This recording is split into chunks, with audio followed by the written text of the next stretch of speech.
Le roi avait 3 fils. Un jour, il en convoqua 2, car le 3e, Jean, il ne le prenait pas au sérieux.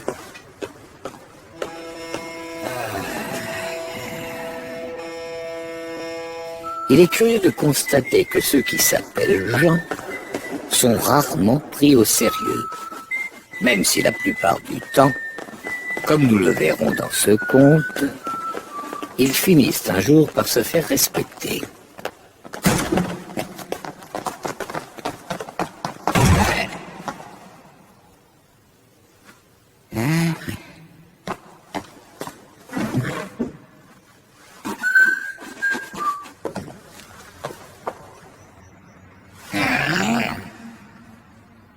Quand j'étais jeune, j'ai oublié un jour, dans une petite auberge des terres lointaines, un chapeau sur lequel était fixée une plume de jet.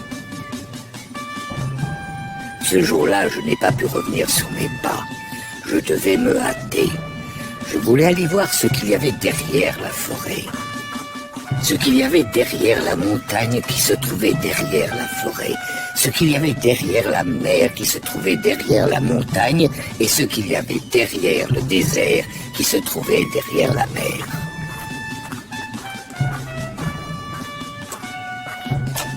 Aujourd'hui, je sais ce qu'il y a au-delà de toutes les mers, de toutes les montagnes, de toutes les forêts, et je suis triste de le savoir.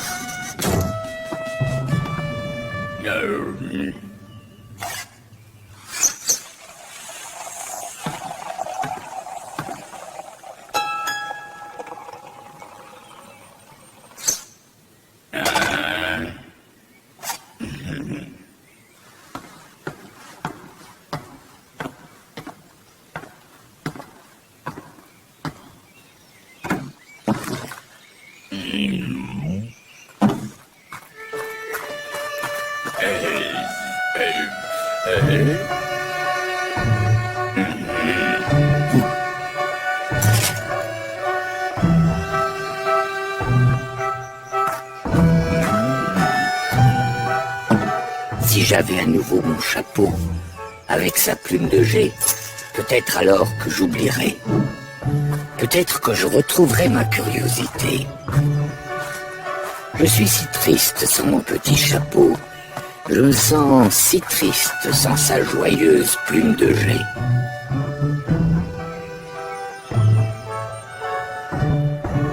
Et pour tout vous dire, mes enfants, j'échangerai volontiers ma couronne de roi contre ce chapeau à plume de jet. Celui d'entre vous qui me rapportera mon petit chapeau, celui-là portera ma couronne et deviendra roi.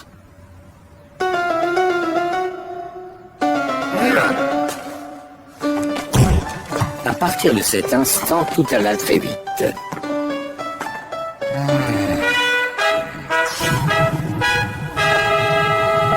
Alphonse Affon, le premier fils, se fit construire spécialement pour l'occasion un bolide de 24 cylindres à compression par la fameuse marque Buga Cerati.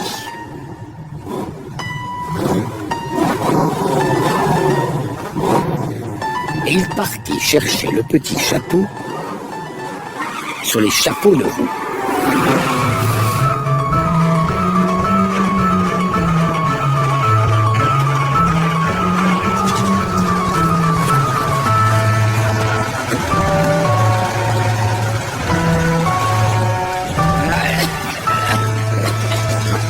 Massif, le deuxième fils du roi, se construisit lui-même un bulldozer à chenilles combiné à une pelleteuse.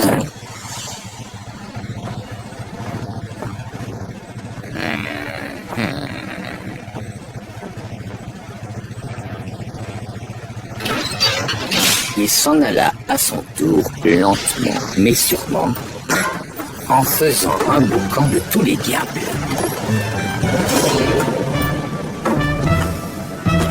Oh!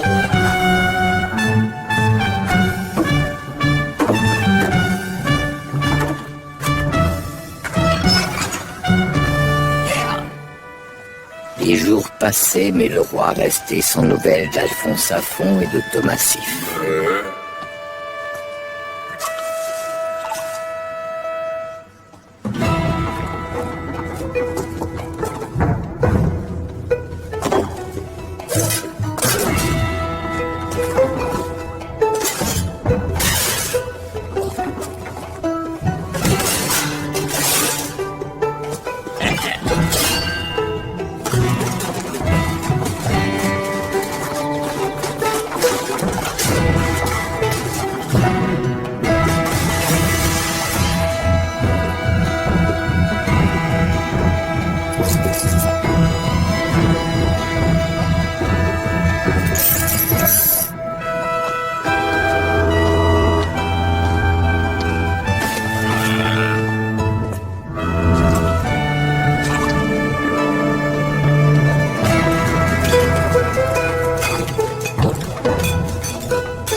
Sans le dire à son père, Jean se rendit à la gare, y travailla comme bagagiste et réussit à économiser 1500 couronnes.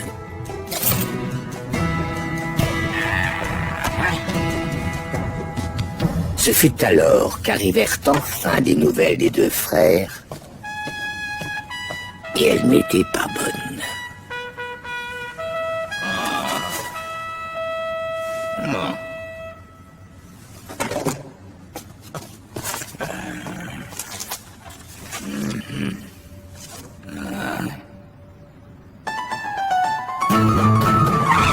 Tant qu'il avait trouvé les routes couvertes d'asphalte ou de béton, Alphonse Affon avait filé à toute allure au volant de sa Bugatti. Mais bientôt, les routes étaient devenues mauvaises, défoncées, pleines de rigoles, de crevasses et de boue. Malgré cela, Alphonse Affon n'avait pas relâché la pression. Alors son arbre à cames et ses bielles avaient fini par le larguer.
Sur sa bulle d'eau pelleteuse, Thomasif, lui, allait lentement, mais sûrement.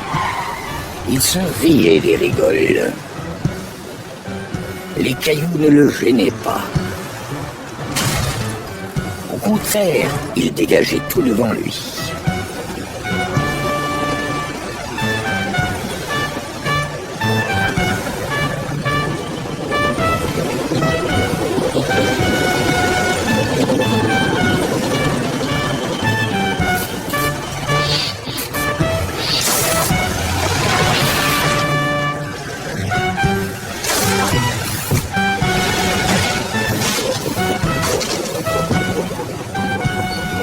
Mais il arriva près d'un marécage et s'aperçut trop tard que la bulle d'eau pelleteuse qu'il s'était fabriquée était bien trop lourde. La vase se mit à bouger sous son poids et gloup, gloup, gloup.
Sans dire un mot à personne, Jean prit ses 1500 couronnes et s'acheta une mobilette.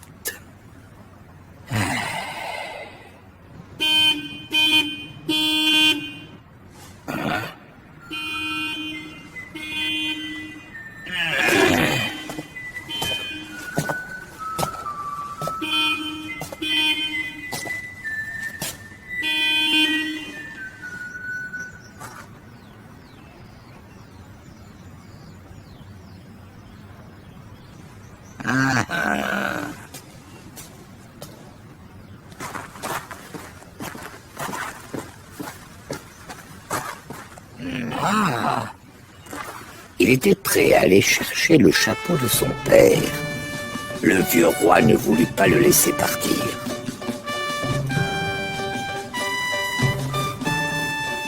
Mais comme le gamin insistait, son père finit par céder. Il lui donna de quoi acheter de l'essence et le laissa filer.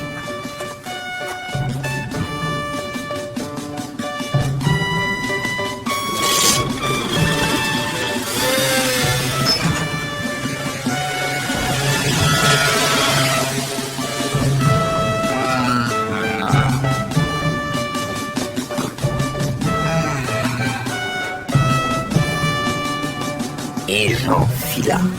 Il fila sur les routes en béton, il fila sur les routes d'asphalte, sur les chemins cabossés, remplis de trous et de boue. Il filait à merveille.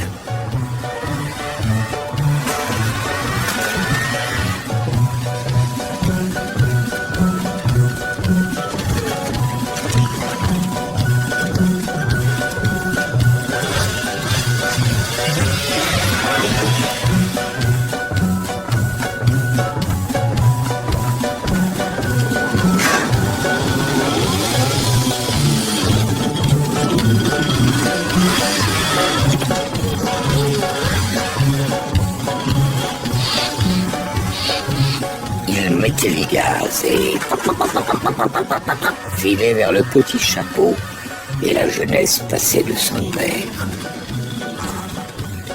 mobilette à refroidissement à air que Jean devait aider à avancer en pédalant sur les pentes les plus raides l'avait finalement conduit jusqu'à une petite auberge appelée la Jeunesse perdue.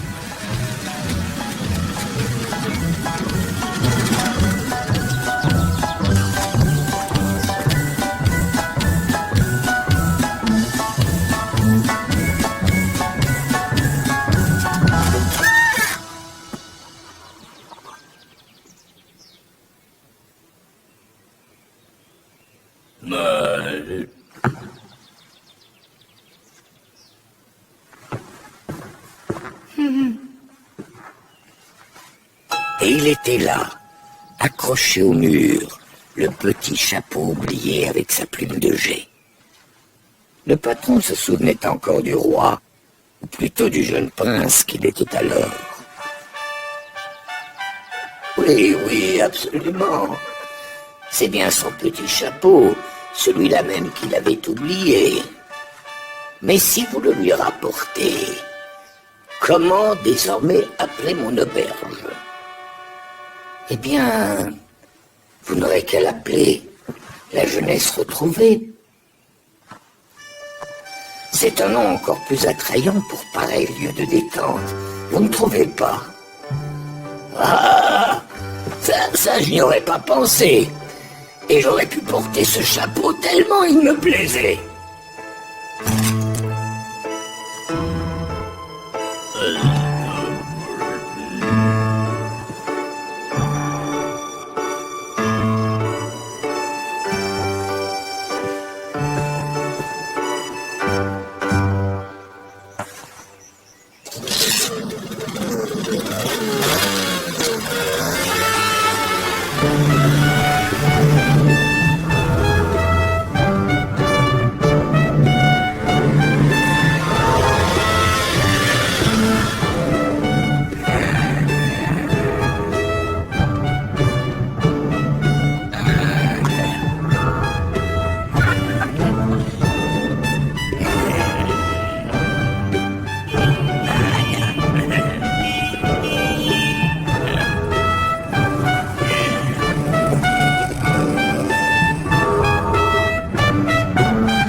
Vous avez un nouveau roi.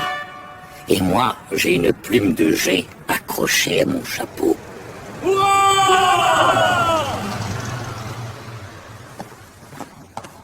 Eh bien, mon fils adoré, à présent, tu es le roi. Tâche d'être un souverain aussi bon et aussi juste que possible, moi, je m'en vais.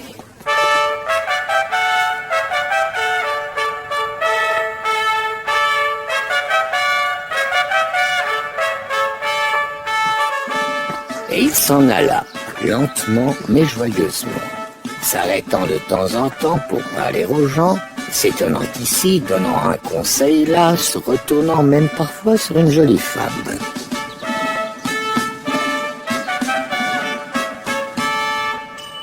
Jean recevait de temps à autre des cartes postales de son père sur lesquelles le roi écrivait « Ne t'inquiète pas, Jeannot, je reviendrai ».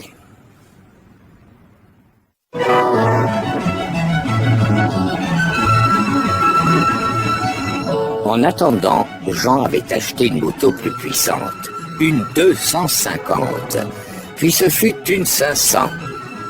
Puis la moto, rayon de soleil, une 4 cylindres, 4 soupapes.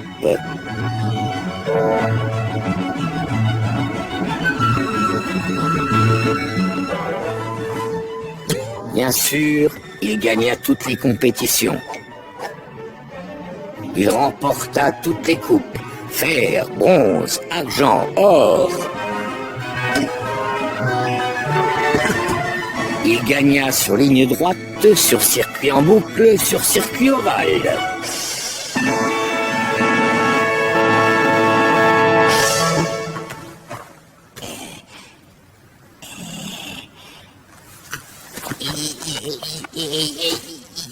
Et quand il eut gagné tous les trophées à moto, il passa à la course automobile.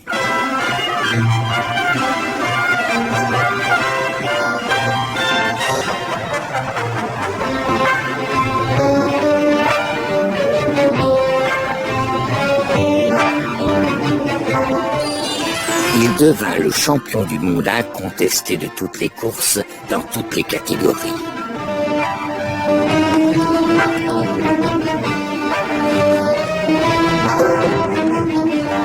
Il allait très vite. Parfois même encore plus vite.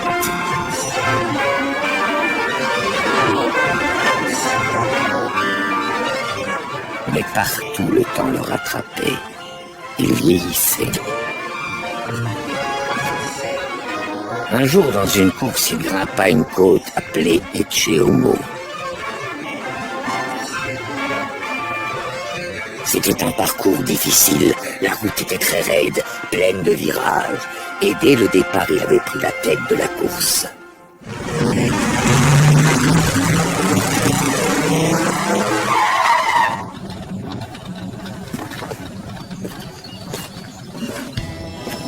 À quoi ressemble le monde? Comment sont les gens? J'ai tant été enfoncé que pour moi, le monde n'était qu'un trait. J'ai traversé cette vie si vite. Alors il rentra. Il rentra chez lui à pied.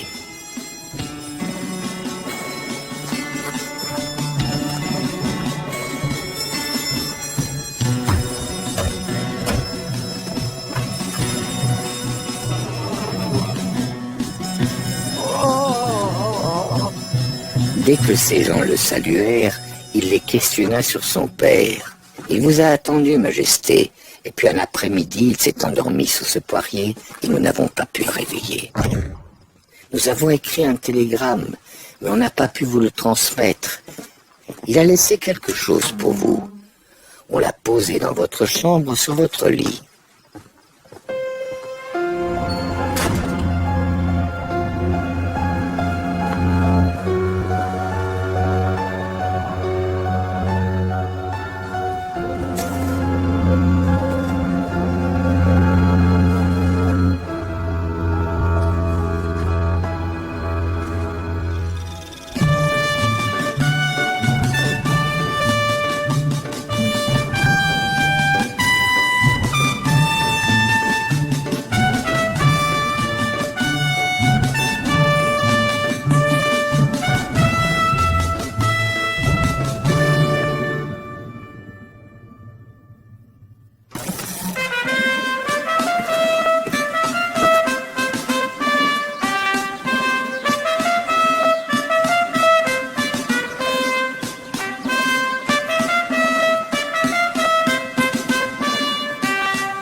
Que de beauté tout à coup, que de grâce autour de lui,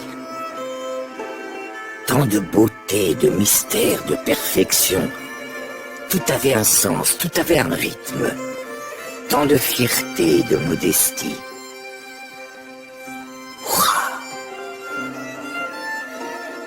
Et Jean marcha jusqu'à l'auberge, la jeunesse retrouvée.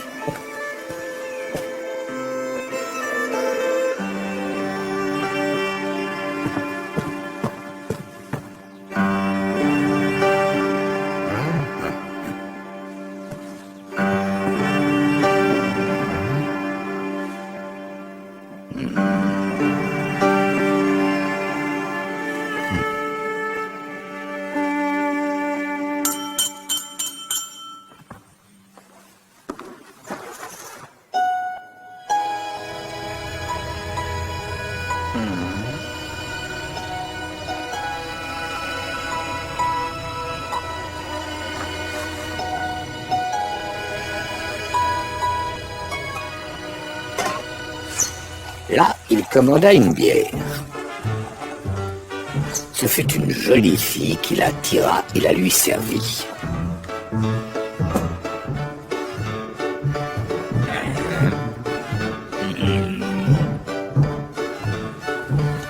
Il en prit une deuxième.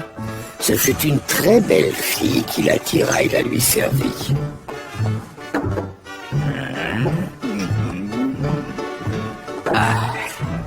Il en prit une troisième, et ce fut une déesse qui la lui servit.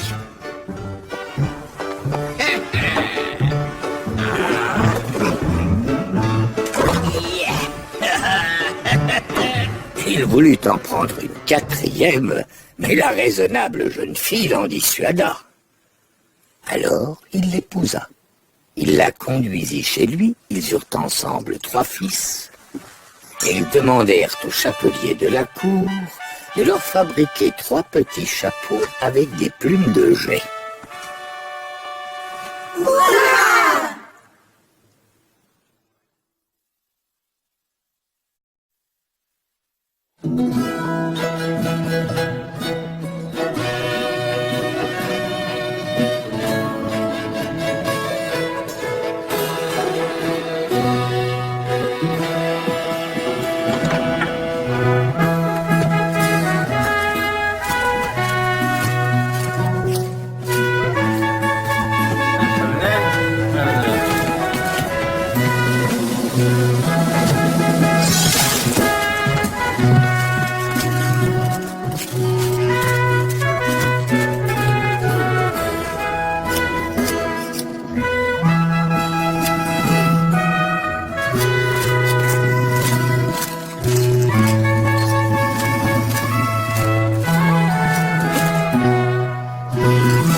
Écartez-vous!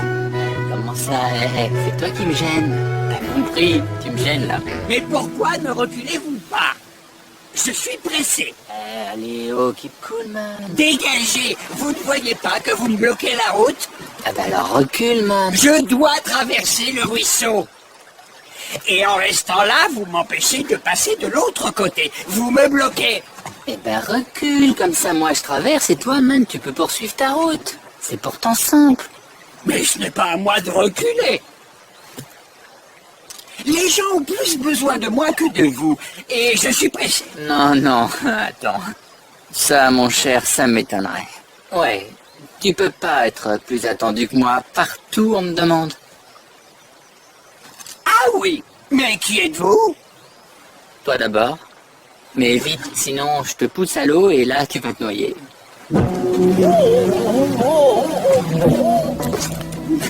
On m'appelle la raison. Et vous?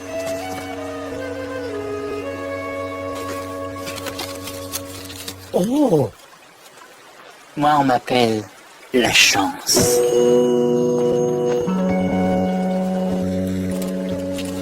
Monsieur Raison et le jeune Chance restèrent ainsi sur le pont jusqu'à ce qu'enfin la raison cède. Il recula et alla attendre sur une des berges. Cool. Dit le chevelu. Eh ben voilà. Et la prochaine fois, évite de jouer les durs, man. Tout le monde est pas aussi cool que moi. Ça, je n'en sais trop rien, jeune homme. Mais tout le monde pourra vous le dire.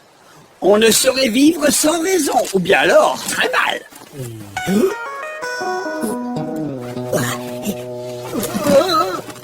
Attends, tu veux dire sans chance? Non, vous m'avez bien compris, sans raison. Non, sans chance. Sans raison. Sans chance. Sans raison. Sans chance. Sans raison. Et ils se seraient disputés jusqu'au soir s'il n'était apparu à cet instant un troupeau de cochons couverts de boue.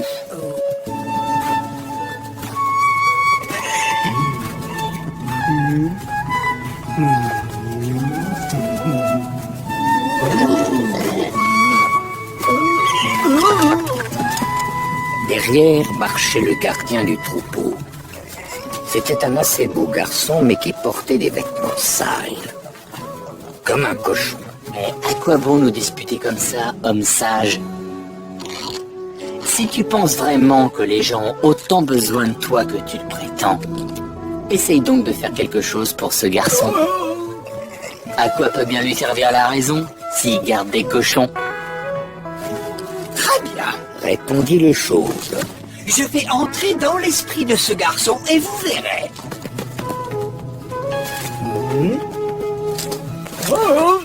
Mais à la fin, je te préviens, c'est toi qui me supplieras. Bye bye. Alors la raison entra dans la tête du gardien de cochon.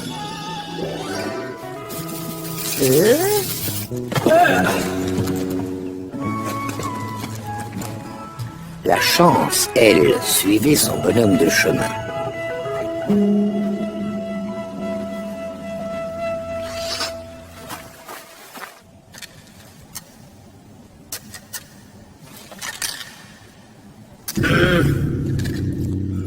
Rêve, instinct, déviation, intelligence, sexe.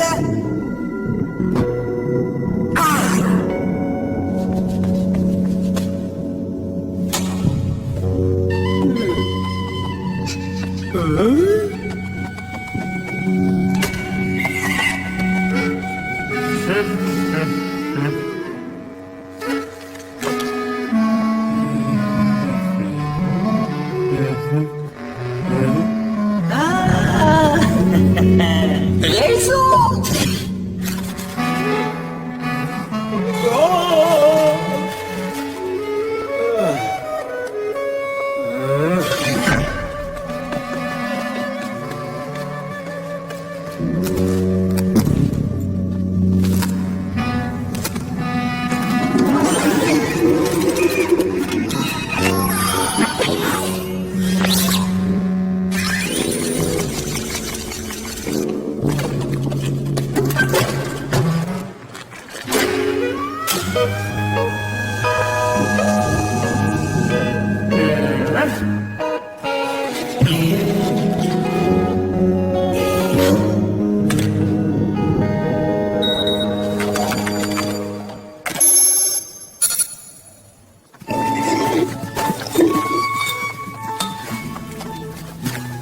Le jeune homme conduisit son troupeau dans l'enclos et alla se laver.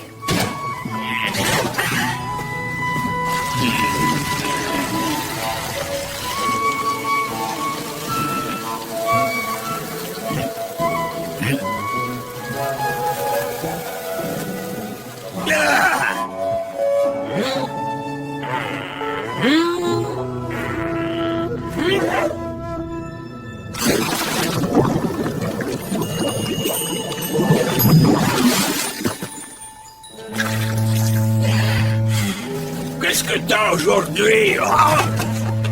On dirait que tu te prépares pour aller à la noce. Écoute, papa, je ne m'occuperai plus des cochons. Oh! Je veux apprendre à être jardinier. Les cochons, ça ne mène à rien. Le père n'était pas un mauvais bougre, mais cette idée allait à l'encontre de tous ses principes. Il discuta avec son fils, tenta de le dissuader, le gronda même. Mais le garçon tenait bon. Non, non, non, il serait jardinier et irait étudier dans les jardins du roi.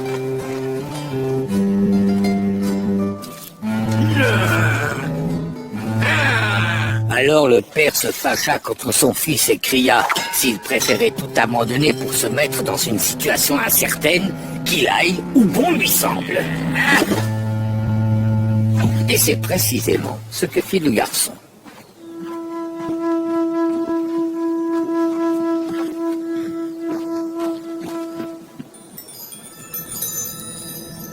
Il partit tôt le matin et se rendit le soir même chez le jardinier du roi.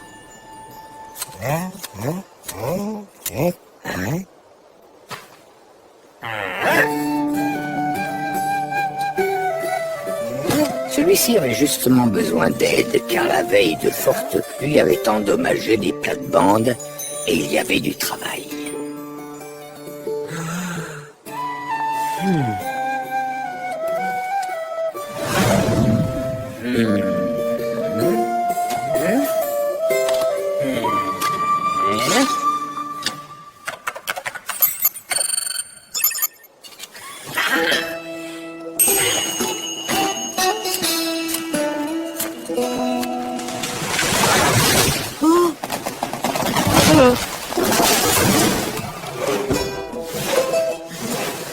Le maître jardinier remarqua rapidement que pour un apprenti,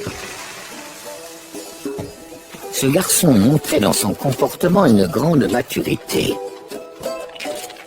Il réfléchissait, prenait des initiatives, développait ses propres idées.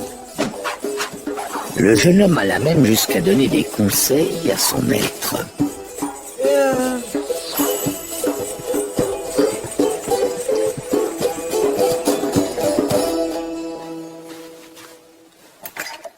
Celui-ci lui donna donc sans difficulté son certificat, le nomma jardinier en chef, lui confia la charge de tout et en profita pour se retirer et écrire ses mémoires. En vieillissant, tout le monde se met plus ou moins à écrire ses mémoires, mais peu de gens les terminent. Le jardinier ne fit pas exception. Il en était à peine à la moitié quand il fut piqué à mort par des guêpes. Enfin, c'est une autre histoire. Quoique les guêpes ne l'auraient jamais attaqué si violemment si elles ne s'étaient pas regroupées en essaims ivres de sang autour des têtes coupées que l'on avait accrochées sur les grilles du jardin par ordre du roi. Les gens évitaient de regarder ces têtes, mais tous savaient que le roi avait proclamé que celui qui parviendrait à faire parler sa fille, la belle Zaza, et la ferait sortir de son mutisme, obtiendrait sa main et deviendrait le roi du pays. En revanche, quiconque aurait échoué au bout de 3 jours aurait la tête tranchée, et personne n'avait réussi. Et il semblait pour l'instant que le roi n'obtiendrait qu'une collection de nobles têtes. Décidé à faire quelque chose, le roi ordonna des funérailles grandioses pour le défunt maître jardinier et lança une campagne nationale contre les guêpes. L'ancien gardien de cochons, désormais jardinier en chef, fit une si belle décoration florale pour l'enterrement de son maître décédé que l'assistance en fut charmée. Les gens enviaient le défunt. Certains en auraient même presque souhaité se trouver à sa place.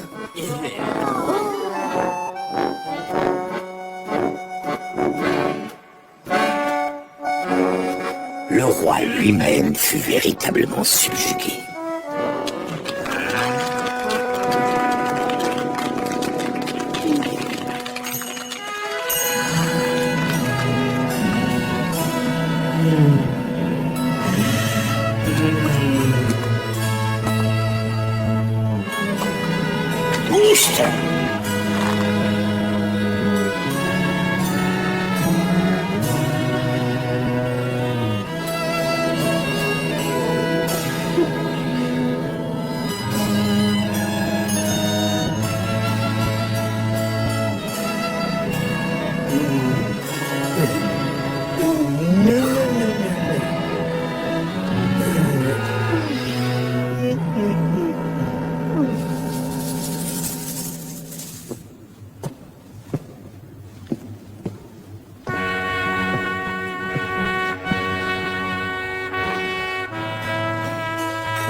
Le roi fit appeler l'auteur de ce décor floral.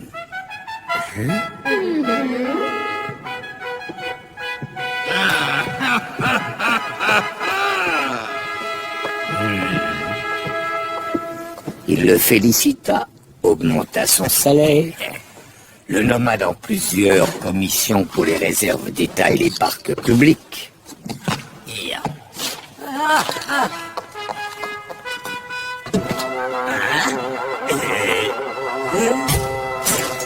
Et finit par lui dire que si par hasard il avait un désir particulier, quel qu'il fût, il ferait avec joie tout ce qui était en son pouvoir pour le réaliser.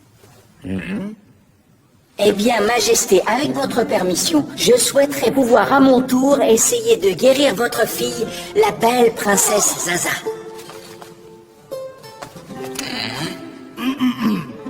Mais si jamais tu échouais, je perdrais mon maître jardinier.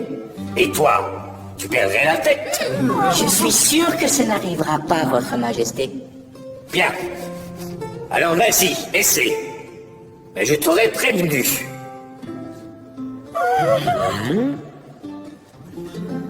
Mais ça n'était pas pour plaire à la Camarilla du roi.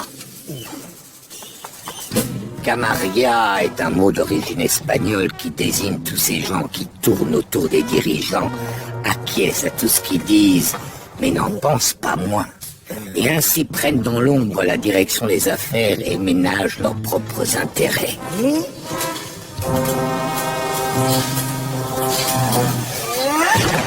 Le chef de la Camarilla était le ministre de l'Intérieur. Venait ensuite le chef des archers et d'autres agents secrets ou publics.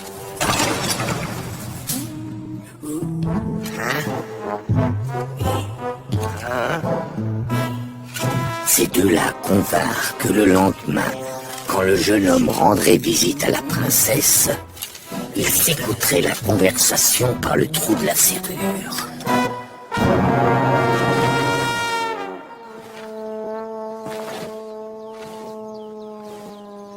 Avant d'aller voir la princesse, le garçon jardinier consulta la raison. Il se dit que pour se présenter à la jeune fille, il ferait bien de s'habiller simplement et proprement.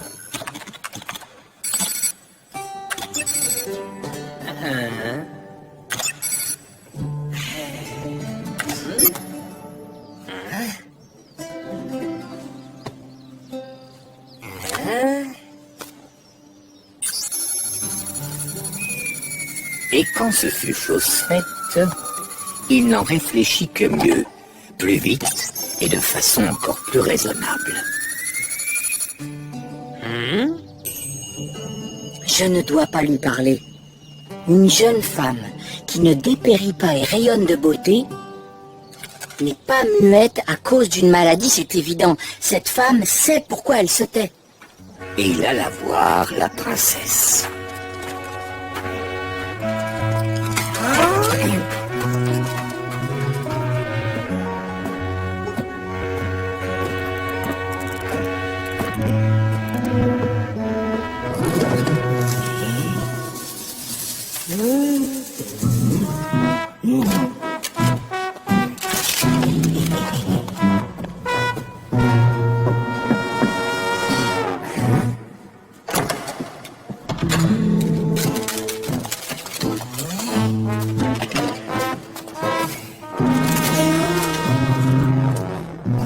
Il trouva la jeune fille dans une chambre rose, assise à la fenêtre en train de broder. Le jeune homme alla se planter devant le miroir et dit « Bien le bonjour, miroir. Je suis venu ici pour te demander conseil. »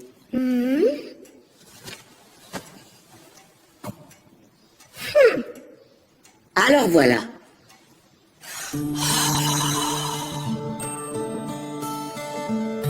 Quand je suis parti pour être apprenti, j'ai rencontré en chemin un menuisier et un tailleur. Tous deux suivaient la même route que moi.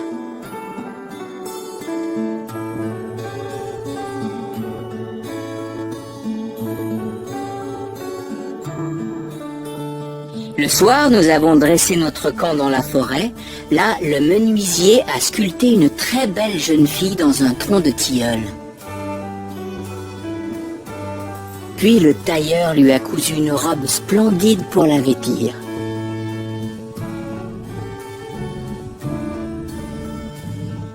Et moi, je lui ai alors appris à parler. Mais nous nous sommes gravement disputés au sujet de cette jeune fille.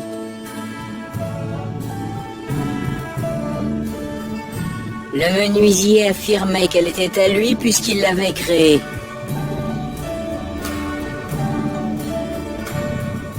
Le tailleur soutenait qu'elle lui appartenait puisqu'il l'avait vêtue.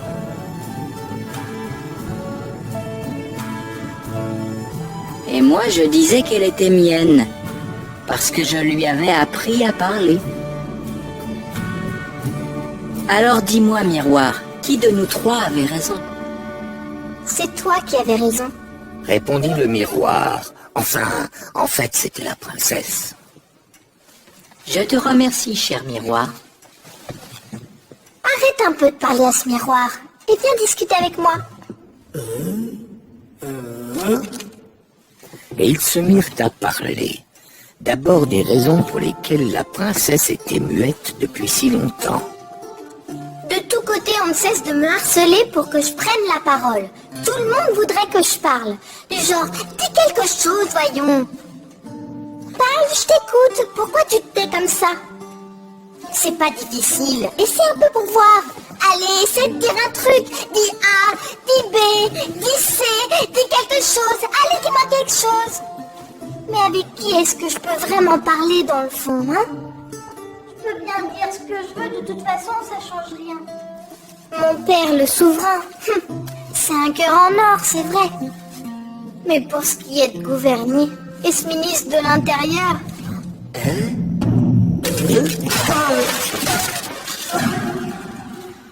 Elle regarda tout autour d'elle, et tout bas, d'une voix étouffée, elle lui chuchota. Allons à côté. Là-bas, on sera plus tranquille. Le ministre de l'Intérieur, qui avait l'œil, avait remarqué que la princesse portait à la jambe gauche un bas troué.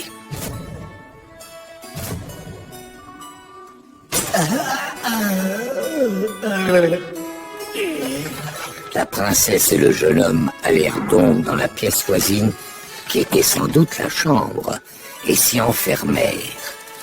Le ministre attendit longtemps, l'œil collé à la serrure.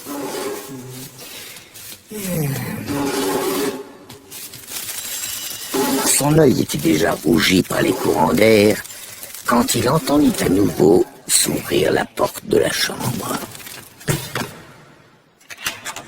La princesse sortit la première, les joues légèrement rosies et les cheveux, disons, quelque peu en bataille. Puis vint le jeune homme. Il ne la quittait pas du regard. Les deux jeunes gens se tenaient par les mains et se regardaient les yeux dans les yeux. Ils se regardaient et se regardaient et se regardaient. Et le ministre aussi les regardait par le trou de la serrure.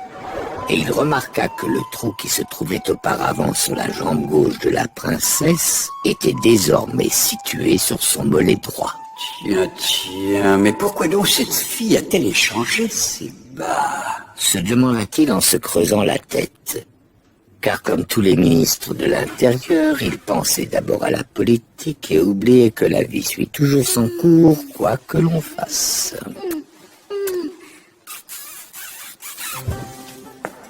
Demain, tu viendras me voir plus tôt, d'accord? En attendant, va voir mon père et salue-le de ma part et explique-lui tout. À présent, je ne veux plus perdre de temps. Je vais lui expliquer petit à petit. Dit le jeune homme. Je ne voudrais pas l'achever, il n'a plus 20 ans. Oh, et surtout, dis-lui bien qu'il ne m'envoie plus personne. Je ne parlerai qu'à toi. Lui dit la princesse. Va. Au fait, dis-moi. Comment tu t'appelles? Louison. Louison. Le roi Louison, ça fait opéra. On t'appellera Louis. C'est dans la tradition royale. Alors, salut Louis. Salut Zaza. Le ministre eut tout juste le temps de s'écarter d'un bond, car Louison, enfin Louis, sortit d'un pas décidé et alla directement trouver le roi.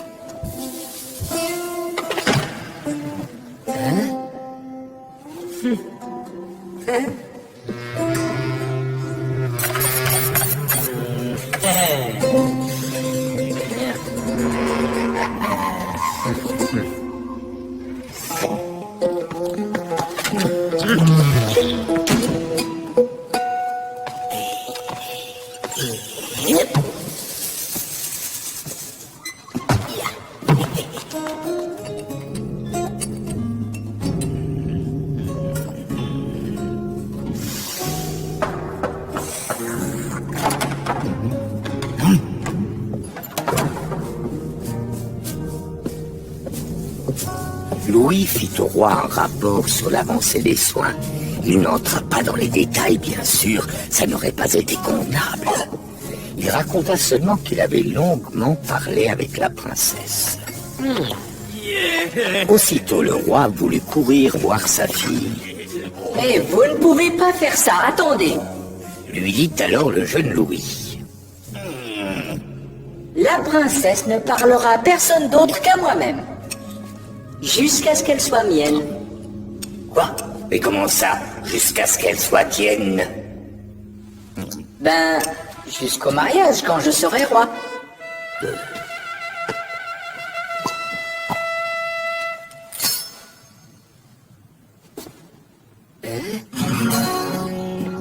Le roi se dressa d'un bond. Son visage devint rouge. Sa veine sur son front se gonfla, comme un boudin qui se remplit. Oh non, c'est pas vrai. Pensa Louison. Ne devais-je pas lui dire tout ça au compte-gouttes? Qu'est-ce que tu me baragouines là, sale souillon de jardinier, hein? Car dans sa fureur, le roi avait oublié son langage soutenu.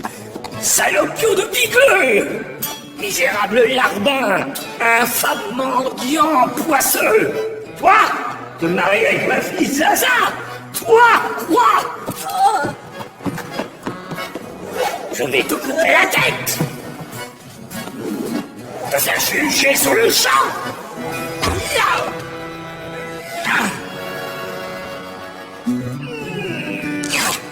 Non, d'ailleurs, même pas! Tu t'es condamné toi-même! Conspirateur, intrigant, sale traître vendu à l'église!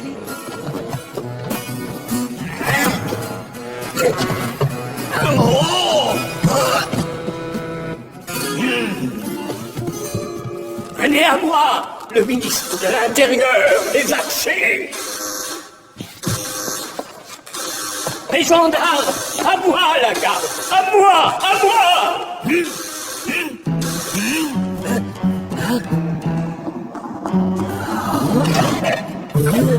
À l'instant même, apparut justement le ministre de l'Intérieur qui criait « Cet homme est ventriloque! La princesse est toujours muette comme une carpe. Il parle à sa place avec son ventre. J'ai toutes les preuves. Non, attendez, attendez, Votre Majesté. Et toi, le ministre là, tu te la fermes. Celui qui fera parler la princesse la recevra en mariage et sera de ce fait proclamé roi. Vous l'avez déclaré publiquement, pas vrai?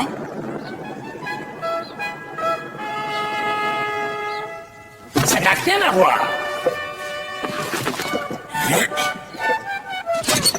Vous l'avez promis ou pas?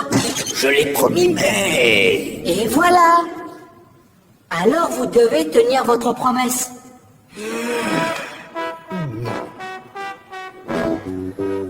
Le roi écumait, sifflait, soufflait. Il n'arrivait plus à respirer.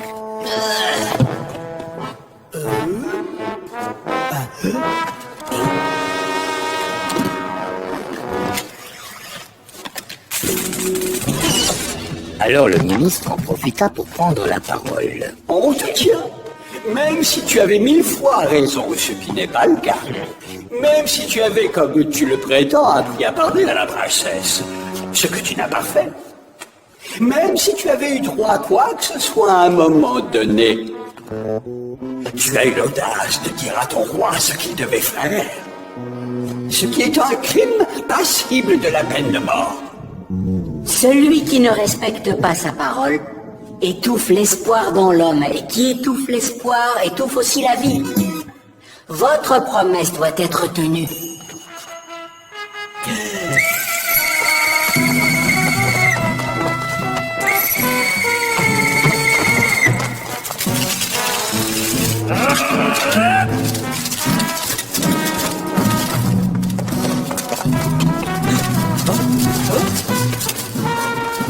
Tout à coup, la pièce fut remplie de gardes qui s'emparèrent de lui et le jetèrent en prison.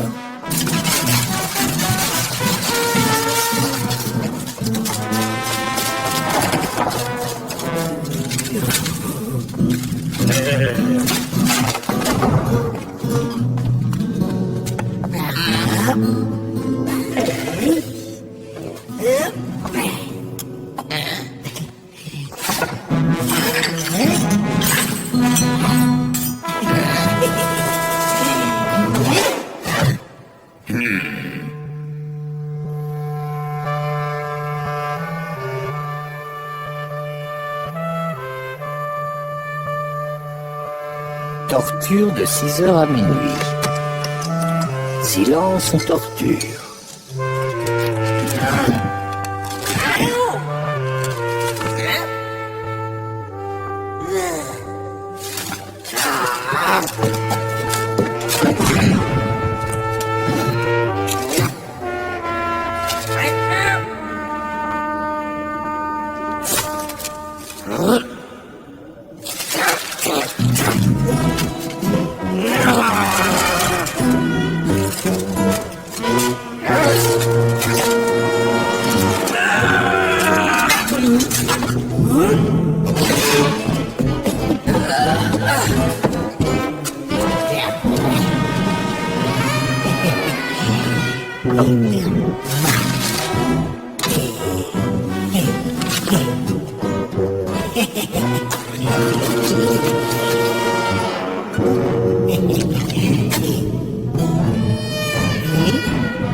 Il est difficile de dire ce qu'on lui fit subir exactement durant la nuit.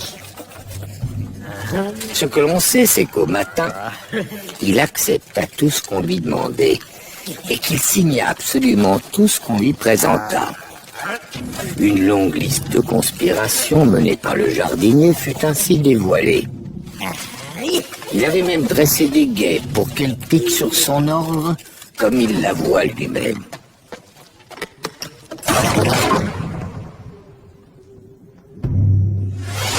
Le ministre déclare « Louison est un faux jardinier ».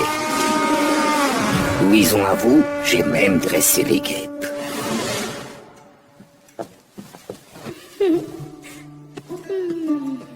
La princesse Zaza, comme c'est souvent le cas chez les amoureux, attendait son Louis pleine de désir et d'impatience.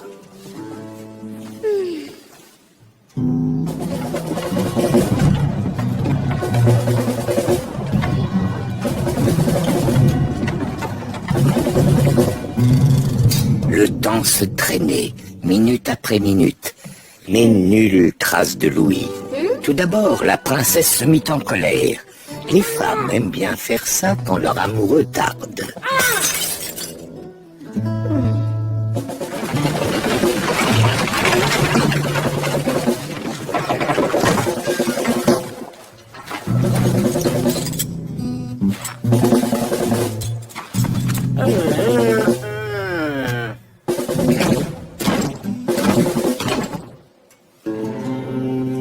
Puis elle commença à s'inquiéter. C'est le processus normal du destin féminin. Et elle éclata en sanglots. Elle pleura d'amour, de déception et de peur, mais surtout de peur pour son Louis. Mesdames et messieurs, notre condamné à mort du jour est Louis II, autrement dit le jardinier qui voulait être roi.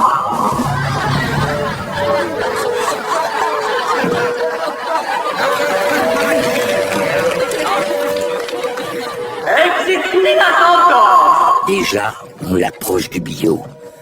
La foule s'arrête de crier. Les tambours cessent de battre. Soudain, dans le silence, s'élève une voix. Eh ben, Papoule, c'est là que tu l'as conduit, monsieur Raison.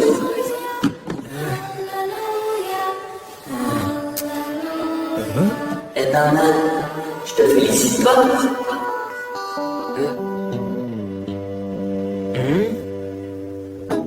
Alors on fait quoi? Une des grandes qualités de Monsieur Raison est qu'il sait perdre et qu'il n'a pas d'orgueil mal placé.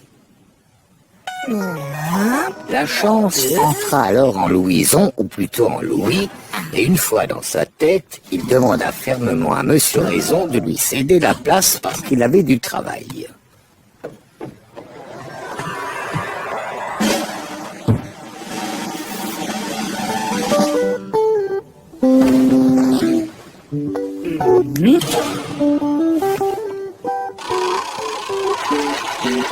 Dès que Monsieur Raison eut laissé Louison, ou plutôt Louis, ou plutôt Louison, entre les mains du chevelu Monsieur Chance, il se rendit directement auprès de Zaza, car il se dit que, raisonnablement, c'était elle qui avait le plus besoin de lui.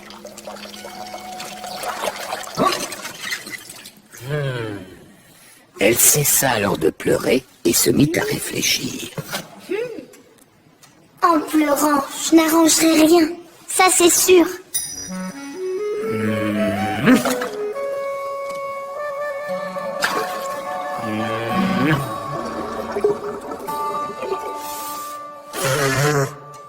Je dois faire quelque chose. Et sans tarder, elle alla trouver le roi. Il se trouvait derrière un grand globe qu'il tournait alternativement dans un sens et puis dans l'autre. Il faisait toujours ça quand il avait mauvaise conscience et pensait même à émigrer. Allons, papa, dis-moi tout.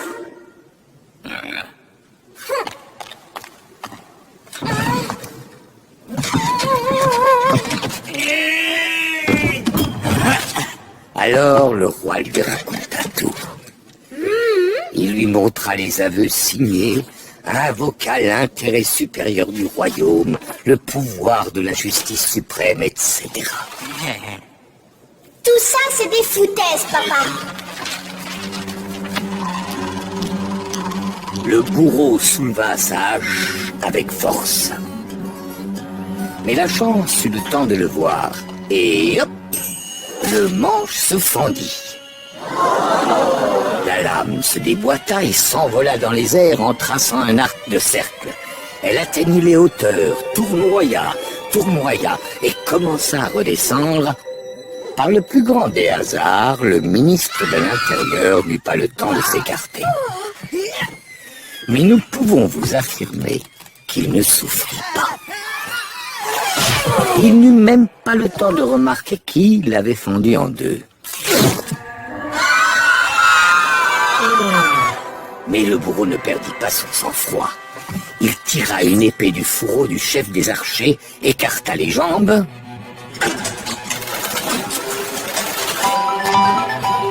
prit son élan, mais la poignée céda, et à son tour, la lame s'envola.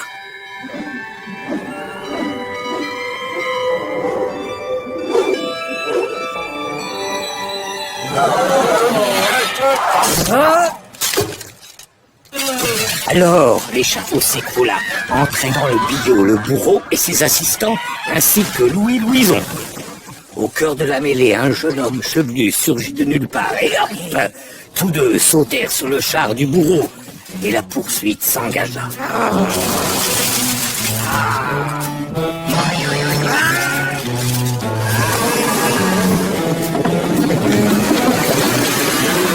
Et durant cet intervalle, comme disait mon vieil ami Caius Julius, dans le palais du roi, l'action prenait un cours inattendu.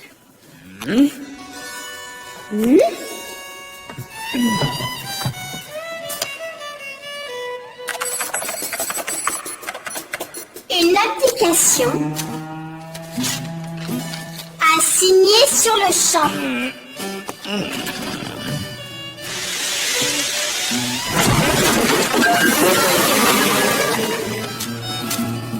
Anoblissement immédiat de Louis. Pour que notre mariage soit conforme à la Constitution.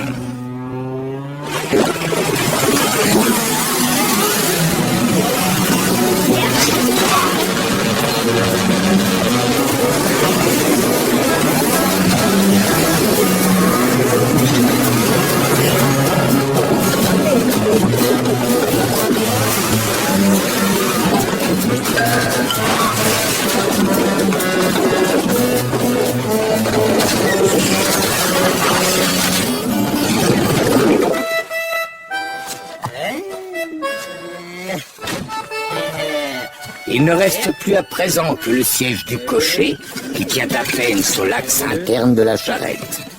Tout le reste est parti en morceaux. Oh, un curé, ça peut toujours servir. Et il continue à filer en direction du palais royal. Remise de plein gré de tous les pouvoirs au nouveau roi Louis. Et si par le plus grand des malheurs il lui arrivait quelque chose, transfert de ses pouvoirs à son épouse. Ici, sur ce parchemin, et n'oublie surtout pas le sceau, là. Voilà.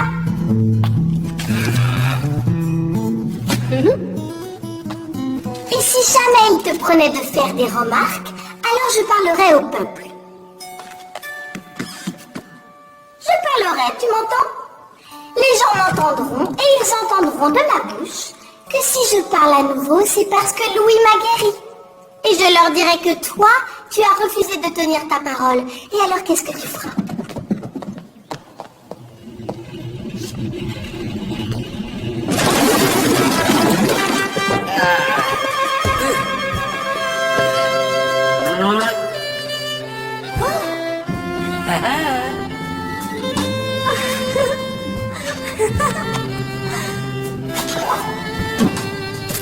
Je ne vous assommerai pas plus longtemps en vous disant comment le prêtre fut accueilli pour la fête du mariage.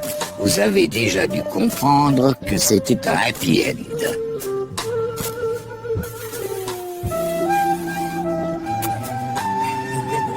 Et que les jeunes gens remirent le royaume en ordre, ça va de soi. Que dire encore pour la morale? Peut-être que raison et chance se croisent très rarement. La raison aime les chemins tracés, les carrefours visibles et les croisements clairs. La chance, elle, préfère flâner. Quand il est fatigué, le jeune chance s'assoit n'importe où, même dans la boue.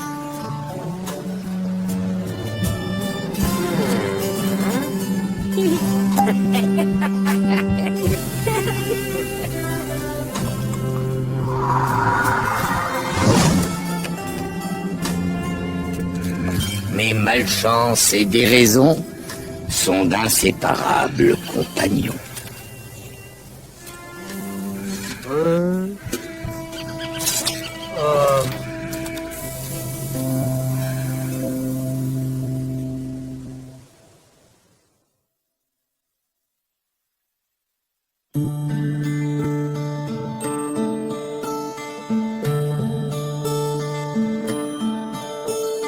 moi et Joseph qui est sculpteur et Monsieur Quick qui est tailleur. Nous parcourons le monde, nous parcourons le monde.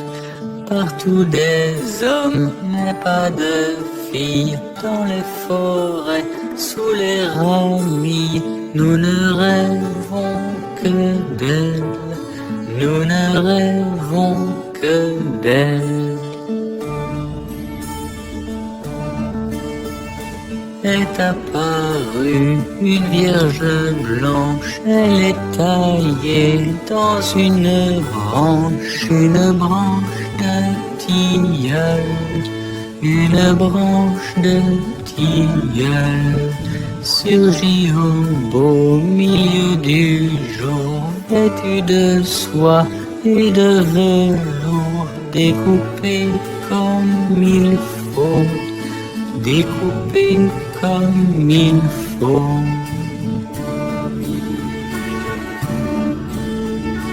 Elle est si tendre et si aimable, et pourtant elle n'est pas capable de prononcer un mot, de prononcer un mot. Un beau parleur s'est empressé à ses genoux pour professer l'art de dire des merveilles, l'art de dire des merveilles. Pour elle, ils se sont bataillés, tandis que dans ses yeux mouillés brillait l'ombre d'une larme, brillait l'ombre d'une larme.